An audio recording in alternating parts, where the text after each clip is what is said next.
Well, it's interesting. So when I would go to the high school campuses, I would learn that students believed that they were created. Then I would go over to the college campus, and I've done this so many times, and I've spoken to a lot of students. Here's what I found, Yvette. This is very sad to me. I'm sure you've heard the statistic that most Christian students will reject their faith by the time they're done with college. Yeah. That is a devastating statistic. Yeah. So I wanted to find out if that was true. So we actually went out with a microphone and a camera, and I've done this quite a few times. And again, as soon as I go out to the campus, instantly students want to talk about it. Here's what I've noticed is I've talked to, the first question I ask is usually, do you come from a Christian home?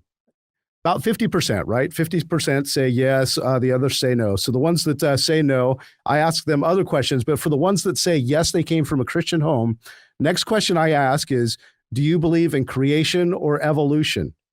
Yvette, every student I have asked, except for two, have said that they believe that they evolved and that they no longer believe the creation account.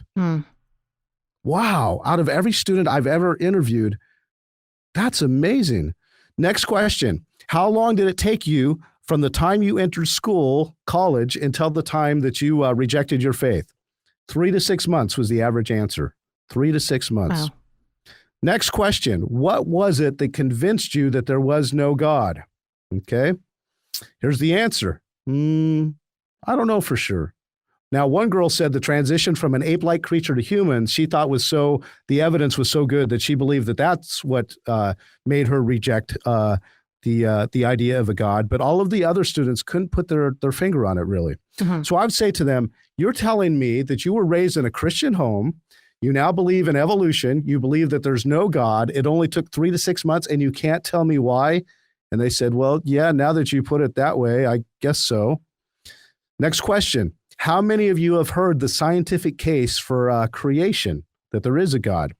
All of them said they had never heard it, except for 3 students. The 2 that were still following the Lord had heard. And then one of the students that was really struggling with his faith, he said that he had heard that. Every other student had said that they had never been presented the scientific case for creation. Wow. Next question. Do you want to hear the scientific case for creation? 100% of the students said yes. Wow. And so we actually turned off the camera and the microphone, and I got to sit with all of the students and share with them the scientific evidence that's in harmony with God's word. So I've learned a lot from that. You know, we as Christian parents, a lot of times we send our students off to a secular school. I know a lot of people do that.